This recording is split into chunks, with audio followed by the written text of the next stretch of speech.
안녕하십니까. 반갑습니다.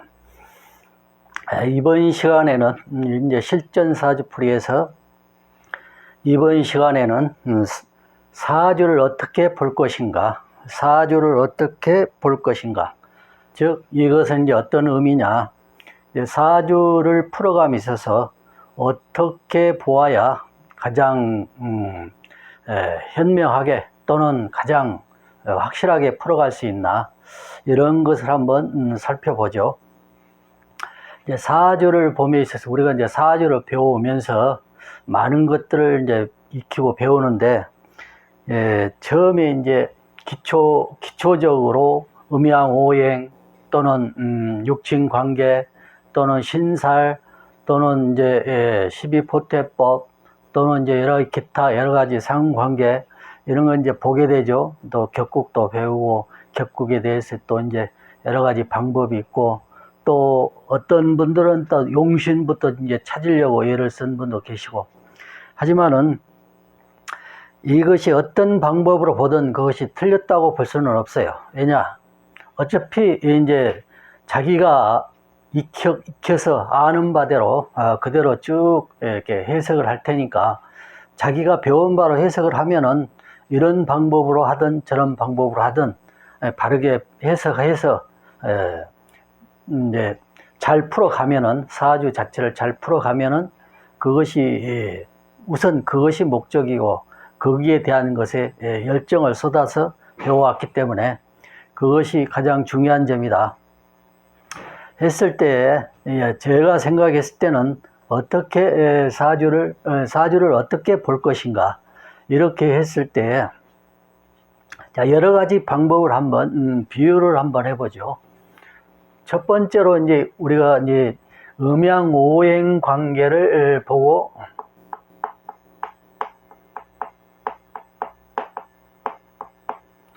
음양오행 관계를 보고 이제 설명을 하신 분도 있고, 또 이제 그렇게 이제 배워서 일종의 이제 물상론 비슷하게 해석한 분들도 있는데, 절기하고 해서 그렇다라면은 임일간이면 이제 수임일간이다 해서 이제 음양오행으로 구분해서 보면은 수는 2개밖에 없고 토도 2개밖에 없고 재성은 3개고 인성은 하나다, 즉 금은 하나다.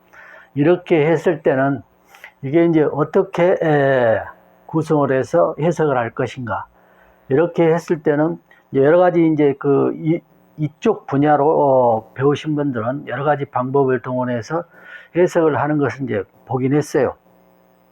그렇지만 이제 여기서 음양오행 관계는 가장 기초적이다.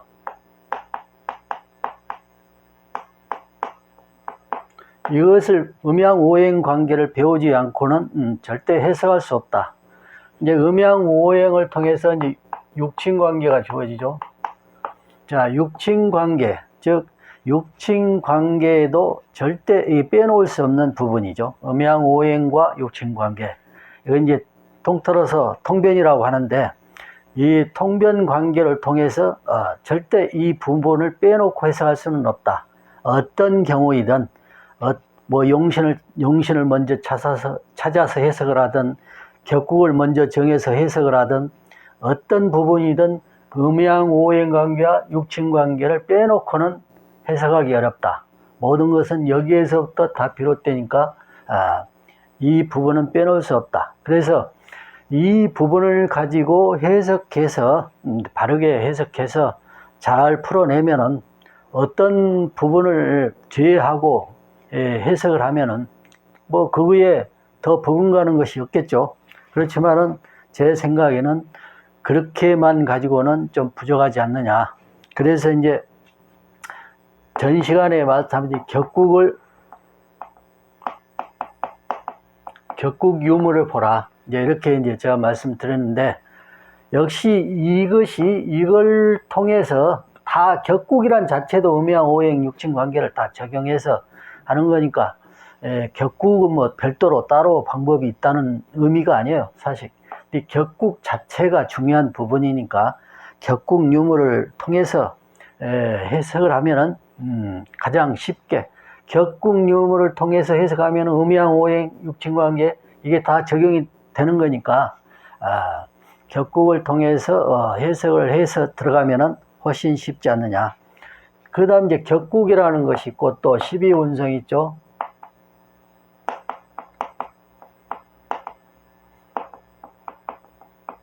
12운성이 있는데 12운성에 여기 이제 정해지죠. 이제 그걸로 해석하는 건데 이것도 역시 중요한 부분이에요. 12운성도 중요한 부분이고 중요하지 않는 부분이 없죠.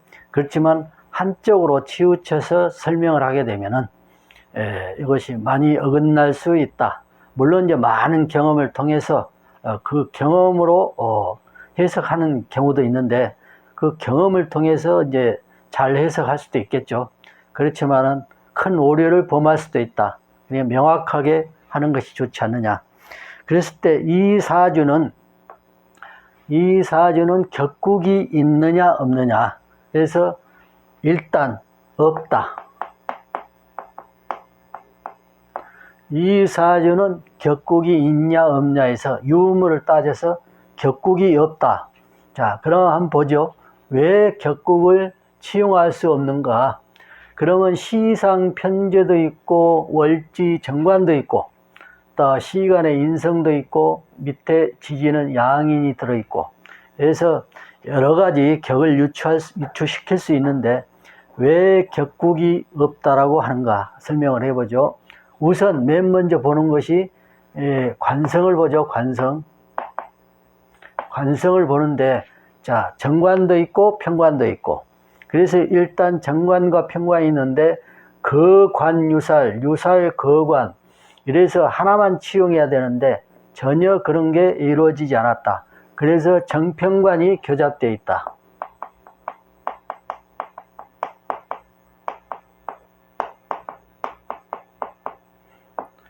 정편관이 교잡된 상태다. 그래서 여기서는 이제 정관을 취할 수 없다. 왜냐하면은 이 정관과 편관이 하나도 제재당한 게 없다. 즉 식상이 사주 내에 없기 때문이다.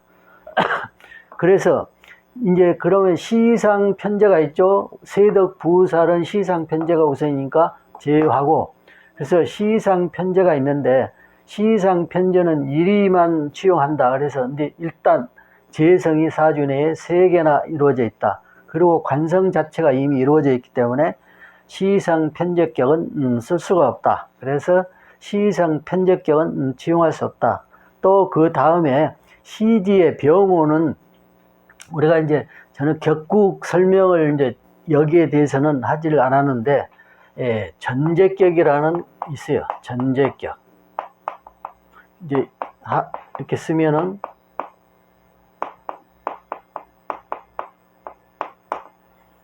이제 이 전제격인데 오로지 이 재성을 치용한다. 즉 시주에 재성이 이렇게 이처럼 병으로 되어 있으면은 전제격이라고 하는 게 있는데 저는 그것을 이제 크게 치용하지를 않죠. 왜냐하면은 전제격을 가지고 있는 사람들이 크게 뭐 발달되고 또는 뭐 재성을 치용하니까 부유한 게 되거나 좀 어떤 사회에서 잘 나가거나 이런 경우를 극히 전제격만 치용해서는 극히 보지 못했다. 그래서 이거는 크게 치용하지 않는다. 그래서 전제격이란 조건도 역시 전제격이란 조건도 관성이 이미 이렇게 형성되어 있는 상태에서는 치용하지 않는다. 그래서 시상 편제와 전제격은 치용하지 않는다. 그래서 일지에 이제 양인이 있죠. 양인이 있는데 그러면 양인의 일지에 있으니까 1인격이냐 이제 우리가 1인이라고 그러죠. 1인. 1인격이라고 하는데 그러면 이 사주에서는 1인격이 있느냐? 1인격도 치용하지 않는다. 격 자체에서는 여기서 아무 격도 치용할 수 없다. 그래서 격이 없다. 격은 없다. 그러면 격이 없으면은 우리가 이제 흔히 격이 없을 때는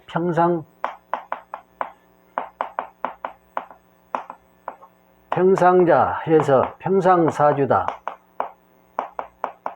이렇게 이제 하고 들어가는, 일단 이렇게 하고 들어가는데 꼭 이제 평상인으로 또 꼭 구분해서는 안 되겠죠. 즉, 이 사주 격이 없더라도 여기에서 다시 어느 것을 치용할 것인가, 이 사주에서 어느 것을 치용할 것인가를 가지고 논을 해야 되기 때문에, 자, 관성이 이렇게 살아있고 재성도 살아있고 그래서 재관이 왕하다. 거기서 용하게 인성이 천간에 축중신금에 계도돼서 인성이 있어서 재관인이 뚜렷이 존재하기 때문에 이 자체로 해서는 본신이 이제 인성이 주어지고 빵수황절이기 때문에 본신도 약하지 않다. 이렇게 해서 우리가 이제 격이 없으면 평상인 사주라는 개념 속에 들어가지만, 이 사주는 이런 재관인이 뚜렷이 있고 또 살이 있는 중에 양인이 있으므로 평상인의 범주는 벗어나는 사주다. 즉, 우리가 이제 흔히 중산층까지 갈 수 있는, 우리 대한민국 사회에서 중산층까지 갈 수 있는 사주 구성이 되어 있다. 그래서 그리고 또 이 사람의 그 살아가는 방식이 좀 이제 평상인 같질 않다. 이제 좀 약간 별난 맛이 있다. 이제 이렇게 볼 수가 있겠죠. 그것을 이제 하나하나 보자면은, 우선 월지에 정관이 들어있고 시지에 편관이 되죠. 그래서 정편관이 되는데, 정관이 월지에 있으면 축중신금에 계도되어 있다. 월간에 계도돼서 이것이 인성화됐다. 인성화돼서 이 사람이 이제 어떤 의미로 의식을 가지고 살아갈 것인가, 또는 어떤 직업을 선택하게 될 것인가 했을 때에, 이제 이 사람을 제가 이제 잘 아시는 분이지만, 그런 안다는 개념 속에 떠나서 이 이치를 가지고 정확히 설명을 하자면은, 인성 속에, 즉 정관 속에 있는 신금 인성이 계도됐죠. 그래서 이것은 뚜렷한 개념의 의식을 가지고 있다. 그리고 또 정관, 즉 월지의 정관이라는 개념, 의식의 개념은 정관의 개념의 의식을 뚜렷이 가지고 있다. 그래서 바른 직업, 이게 이제 편재가 왕한 상태니까, 편재가 이 자체에서 양인을 보고 왕한 상태니까, 편재는 이제 편업이 될 수 있죠. 편업이 되고, 이제, 편업이라고만 하지 않고, 바른 직업을 갖는 데 대해서 이제 사업이라고도 할 수 있죠. 사업. 이제 이런 개념이 뚜렷이 박혀 있다. 그러면은, 어떠한 직업이 이 사람에게는 가장 맞는 것인가? 일단, 개인 사업을 할 것은 분명한데, 이제 재성이 이렇게 뚜렷하게 있으니까 할 것은 분명한데, 여기 월주에서 그것을 찾아보면은, 인성이라는 것은 이제 학문도 되고, 뭐 우리가 이제 허가사 뭐 이렇게 여러 가지 의미가 쭉 주어지죠. 여기에 식품도 해당이 된다. 인성이라는 것은 정인이죠. 정인은 식품이라는 것도 해당이 된다. 식품이라는 것이 해당이 뚜렷이 월지 축중신금에서 계도된 상태에서, 그래서 병화 정제를 만났다. 그러면 식품, 병화 정제하고 신하고 이제 오합이 됐죠. 합이 됐죠. 그러면 이 합이 아니라면은 이제 다른 의미가 주어지는데, 오합이 주어지면서 이제 수로 화했지만 이 개념을 버리고 병이 신하고 합류됐다. 그러면 이 신이 병의 화에 의해서, 화하고 금이죠. 그리고 이제 부어진 상태로 이제 상황이죠. 그러면은 식품, 이제 식품이라고 했죠. 부어진 식품, 허가받은, 이제 공식적으로 인정받아서 국가의 허가를 받아서, 공식적으로 허가를 받아서 구워지는 식품, 이제 구워내는 식품 또는 구워지는 식품, 이런 것들이 이제 해당이 되죠. 이렇게 해서 이런 것들을 가지고 사업을 한다. 즉 개인 사업이죠. 개인 가게라고 이제 말할 수도 있고, 이렇게 해서 가장 적절한 직업이 될 수 있고, 여기에 대해서 재성과 같이 취하니까 여기에 대해서 가장 적절한 직업이 된다. 그렇게 해서 중산층까지 이르는 중산층까지 가게 되는 그러한 사주가 된다. 이때는 왜 이제 중산층까지 가는데 이 사람이 그만큼 의미를 두느냐?